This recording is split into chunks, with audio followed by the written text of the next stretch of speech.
Hi, I'm Joni Patry, and welcome to my YouTube channel. Well, today I'm going to talk about healing the issues around the moon. Oh my God, the moon is the most important planet because it sets up our whole dasha sequence of our life. How incredibly powerful is that? So whatever nakshatra your moon is in is so powerful. But let's get down to business talking about what if you have problems with your moon in the chart. That's what we're going to discuss today. And always remember, I always talk about how we have our own planetary chakra system in our body. The moon sits at the top chakra. It's our mind. It's our consciousness. It's our connection to the world. So before we start, I want to remind everyone that go to my website, sign up for my free newsletter. You'll be glad you did. You'll have all of my predictions delivered to your email. Plus, check out my jewelry line, which I have metaphysical spiritual jewelry, and now I have all the signs in a pendant with your birthstone and the stars. So one last thing, if you want to study with me Vedic astrology, check out my university website. So my website is galacticcenter.org and my university website is universityofvedicastrology.com. So getting back to the relevance of when you've got a moon in your chart that's afflicted, and when we say afflicted, you think, whoa, that's diseased or something, but afflicted means that 3 or more malefics are aspecting it. What are the malefics? Once again, that's Rahu, Ketu, Mars, Saturn, and the Sun. So if you have the Sun with the moon, that means you were born under a new moon. And actually that means it's a dark moon. And in Vedic astrology, they say, that's a bad thing. The moon can be malefic if it's dark. I disagree. I don't believe the moon is ever malefic. I just mean it takes on a different tone. And when people are born during a new moon, that means the moon phase is dark. It never rises in the night sky.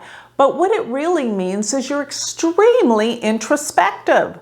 Nothing wrong with that. We need those people that are introspective. They go into psychology. They go into spirituality. They meditate.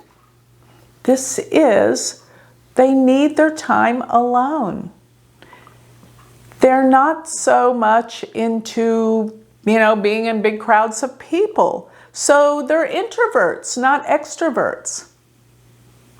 I don't see any problem with that. You got to be who you are. And who you are is perfect and great. Now, when you have the moon with the nodes, this can be very difficult. Moon with Rahu, moon with Ketu. Sometimes you're even born at eclipses with this.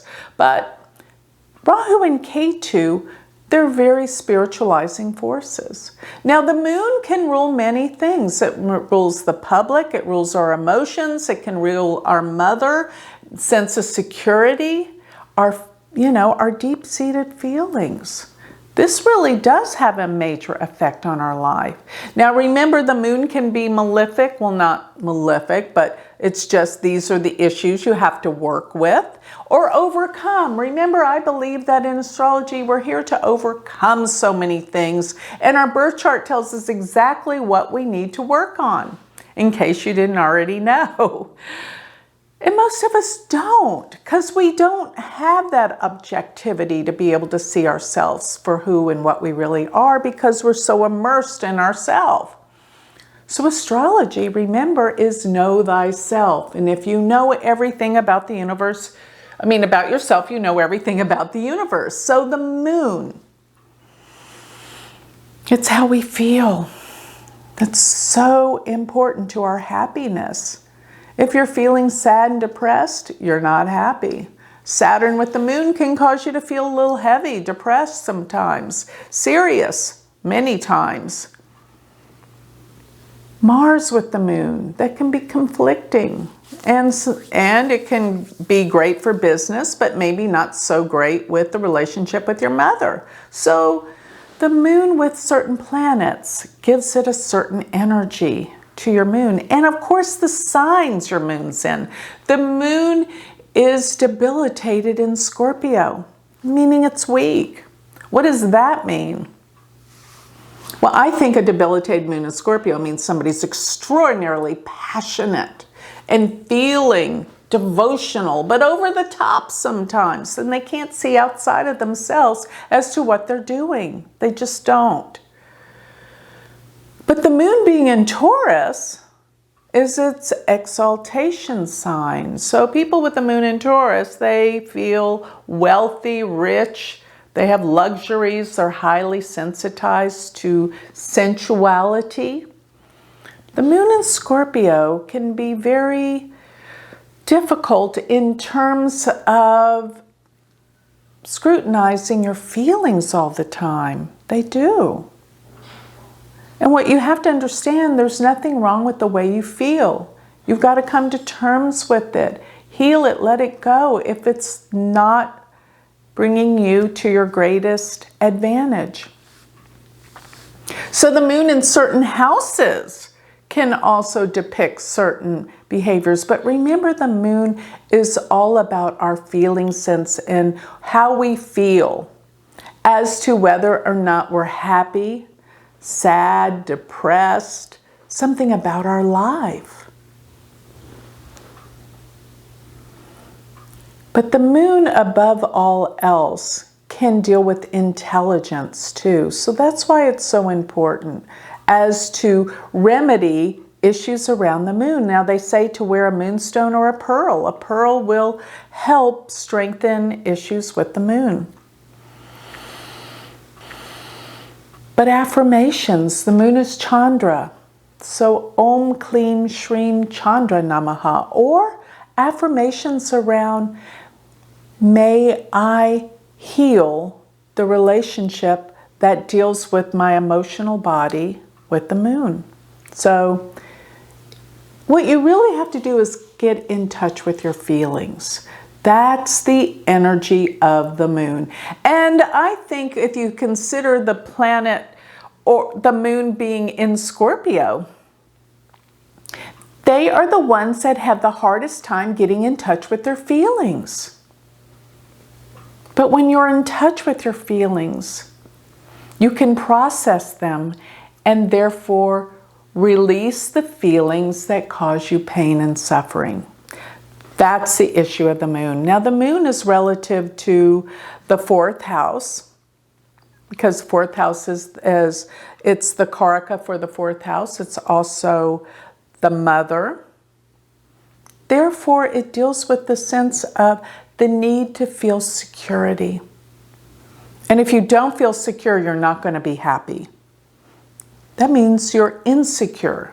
That means you're afraid, you have fear. And there's nothing worse than being fearful. Fear is that emotion that destroys us, makes us ill. So this is all relevant around the moon. The moon is really searching for our happiness. What does that entail wherever the moon is? Moon in the first house, your happiness comes from you and what you're doing. Moon in the second house, your happiness can come through finances and money. That's security. But let me point out something else. The moon fluctuates. It moves the fastest, and wherever it is in a chart causes the most fluctuation. Moon in the third. Got to heal those issues with siblings and come from a place where you can better communicate. Communicate your feelings, not just intellectual learning, but be able to process feelings through communications. The moon in the fourth house. That's powerful. It's through family. It's through the mother. This is what needs to be worked on and healed and adjusted. to find your happiness. The moon in the 5th house through your creative endeavors, through entrepreneurship, finding who you are and being creative with that. That's the emotion that feeds your soul. The moon being in the 6th house. This deals a lot with understanding feelings and how feelings and emotions affect your health. That's what you're here to discover. Of course, the moon being in the 7th house, this means really getting in touch with the feelings that your partner has. Otherwise, if you don't do this, your relationships will not work. If your moon is in your 8th house, this deals with getting in touch with feelings of humiliation and healing those issues from the past. And when you do, this will bring you the joy and happiness that you're seeking, because you can't have that till you've done this. The moon in the 9th house, this deals with your beautiful sense of spirituality and truth. This is your emotional body that connects with this. You feel so devotional in your beliefs. Getting in touch with that is going to heal the issues with the moon, if there are some, and it's in the 9th house. If it's in your 10th house, you need to feel recognized by others. The moon in the 10th is your recognition in the world. Put it out there that you deserve to be recognized for a good job that you've done throughout your life in every way. And that will heal your issues with the moon. Now, if the moon is in the 11th house, it deals with friends. You feel a sense of connectedness to your friends. Through the emotional body, you hear them, you listen to them. You are their sense of balance and connection. Through emotion. Feeling. You hear them. You know how they feel. This is healing for you. And if the moon is in the 12th house, you've got to have your solitude. You've got to be on your own. You've got to be by yourself.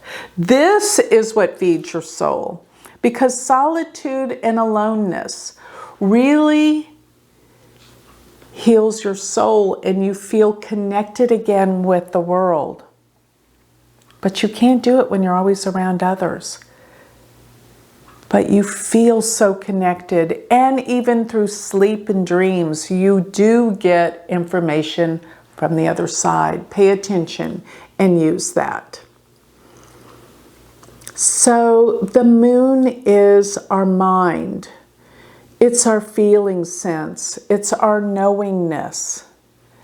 And it deals with everything to do with our happiness, because our feelings dictate our sense of joy and happiness, and you cannot be productive if you do not come from this place. So work on the issues of the moon.